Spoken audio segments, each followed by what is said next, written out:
راديو إيرنا ناصع دمص إرتراويان زخبركم سمعتنا على توزينا النهو ኣብ ኡጋንዳ ከባቢታት ከተማ ካምፓላ ዝነብሩ ኤርትራውያን ወለንታዊ ናይ ፅሬት ወፈራ ከም ዘካየዱ መረባት ዜና ተሃገር ሓቢረን እቲ ኣብ ካንሳንጋ ኣብ ዝርከብ ሓያሎ ከባቢታት ብ25 መጋቢት ዝተኻየደ ወለንታዊ ናይ ፅሬት ወፈራ ብማሕበር ስነ ጥበብ ኤርትራውያን ነበርቲ ኡጋንዳ ዝተወደበ እዩ። ዕላማት ወለንታዊ ናይ ፅሬት ወፈራ ኤርትራውያን ነበርቲ ኡጋንዳ ምስ ህዝቢ እቲ ከባቢ ንምውሃድን ማሕበራዊ ኣበርክቶኦም ንምርጋፅን ዘንቀደ ምዃኑ መርበብ ዜና PML ዴይሊ ሓቢሩ። ሓደ ካብ ወደብቲ ናይቲ ወፈራ ኣቶ የማነ ሃይለ ነቲ መርበብ ኣብ ዝሃቦ ሓበሬታ መብዛሕትና ኣብ ኡጋንዳ ንነብር ኤርትራውያን ሓተት ዕቑባ ኮይና ዝመፀና ስደተኛታት ኢና ድሕሪ ምባሉ መንግስትን ህዝብን እታ ሃገር ንዝገበረሎም ምቑሉል ኣቀባብላ ኣመስኪኑ ንኡጋንዳ ከም ካልእቲ ሃገርና ኢና ንሪኣ ዝበለ የማነ ነቲ ህዝቢ ዘለዎም ፍቕሪ ንምግላፅ ነዚ ወለንታዊ ናይ ፅሬት ወፈራ ከካይዱ ከም ዝተበገሱ ኣስሚሩሉ።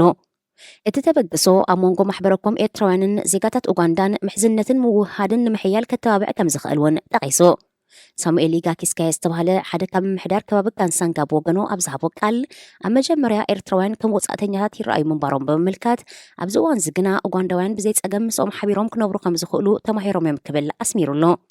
ንሱ ብተወሳኺ ኣብቲ ዘመሓደሮ ከባቢ ዝነብሩ ኡጋንዳውያን ኤርትራውያን ዝተፈለየ ባህሊ ኣለዎም ብዝብል ብስጋት ይጥምትዎም እኳ እንተነበሩ ድሒሮም ግና ጥዑማት ህዝቢ ምዃኖም እዮም ፈሊጦም ኢሉ። ኣብ ልምዓት እቲ ከባቢ ብዙሕ ሓበርኪቶም እዮም ድሕሪ ምባል ድማ እቲ ዝወሰድዎ ወለንታዊ ናይ ፅሬት ወፈራ ነቲ ዝፀንሖም ሰናይ ጠመተ ዘራጉድ ምዃኑ ደምዲሙ። ኣብ ኡጋንዳ ካብ ዓበይቲ ናይ ወፍሪ ትካላት ክሳብ ኣብ ንኣሽቱ ድኳናት ኣብ ሸቐጥን ኣብ ንግድን ዝተዋፈሩ ኣሽሓት ኤርትራውያን ከም ዘለው ይፍለጥ። መብዛሕትኦም እቶም ኤርትራውያን ካብ ኤርትራ ድሕሪ ምውፅኦም ኣብ ኡጋንዳ ፖለቲካዊ ዕቑባ ሓቲቶም ዝነብሩ እዮም። ድሕሪ ምውዳቕ ስርዓት በሽር ኣብ ሚያዝያ 2019 ንዝሓለፈ 4 ዓመታት ስልጣን ቢሒቱ ብዘሎ ወተሃደራዊ ጉጅለ ዝእዘዝ ሰራዊት ሃገር ኣብ ትሕቲ መሰጋገሪ መንግስቲ ከም ዝኣቱ ኣቦ ወንበር ሉኣላዊ ቤት ምክሪ ሱዳን ጀነራል ዓብደልፈታሕ አልቡርሃን ገሊጹ።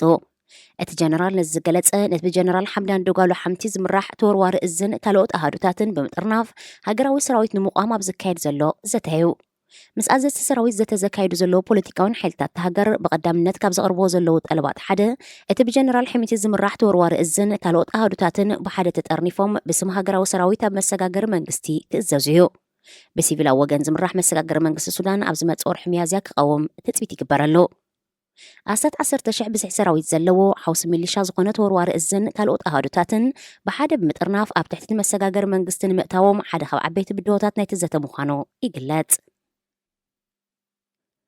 ኣብ ሶማል ኣብ ጉንበት 2026 ኣብ ዝካየድ ሃገራዊ ምርጫ ህዝቢ ብቐጥታ ከም ዝሳተፍ ፕሬዚደንት ሓሰን ሼክ ማሕሙድ ምግላጹ ዘኢስት ኣፍሪካን ሓቢራ። ኣብዚ እዋን እዚ ወከልቲ ዞባታትን መራሕቲ ቀቢላታትን ዝመርፅዎም ኣባላት ፓርላማ ሕርያ መራሒ ሃገር ከም ዘካየዱ ዘመልከተ ሓሰን ሼክ ማሕሙድ ንመጻኢ ግና ህዝቢ ንዝደገፈን ፖለቲካውያን ሰልፍታት ብቐጥታ ብዝህቦ ድምፂ ፕሬዚደንት ምምራፅ ክኽእል እዩ ክብል ተዛሪቡ። ሶማል ነዚ ዝሓለፈ ልዕሊ 50 ዓመታት ህዝቢ ብቐጥታ ዝሳተፎ ምርጫ ካይዳ ኣይትፈልጥን እያ። ወከልቲ ዞባታትን መራሕቲ ቀቢላታትን ብዝመረፅዎም ኣባላት ባይቶ ኣቢሉ ብዘይ ቀጥታዊ መስርሕ ዝካየድ ምርጫ ጠንቂ ብዙሕ ምስሓብ ይኸውን ኣሎ ዝበለት ፕሬዚደንት ነዚ ንምውጋድ ቀጥታዊ ተሳትፎ ህዝቢ ኣብ ምርጫ ንምትእታው ይስራሓሉ ምህላው ኣረድዮ። ንሱ ንኣባላት ባይቶ ብዝሃቦ መግለፂ መድረኽ ሰልፍታት ፖለቲካዊ ሓሳብ ዝሽየጠሉ ዕዳጋ ክኸውን ይክብል እውን ተዛሪቡ። ኣብ ሶማል ዝካየድ ዘይቀጥታዊ ምርጫ ብናይ ቀቢላታት ፖለቲካ ዝተዓብለለ ኮይኑ እቲ ቅልስ መናብር ኣፈኛ ባይቶ ቀዳማይ ሚኒስትርን ፕሬዚደንትን ንምሓዝ እዩ።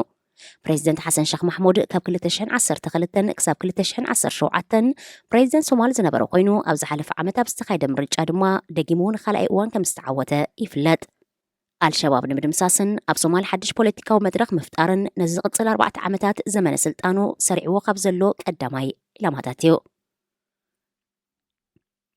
ዝኸበርኩም ሰማዕትና ዜና ኣብ ዝተፈፂሙሎ ሬድዮ ኤረና ናጻ ድምፂ ኤርትራውያን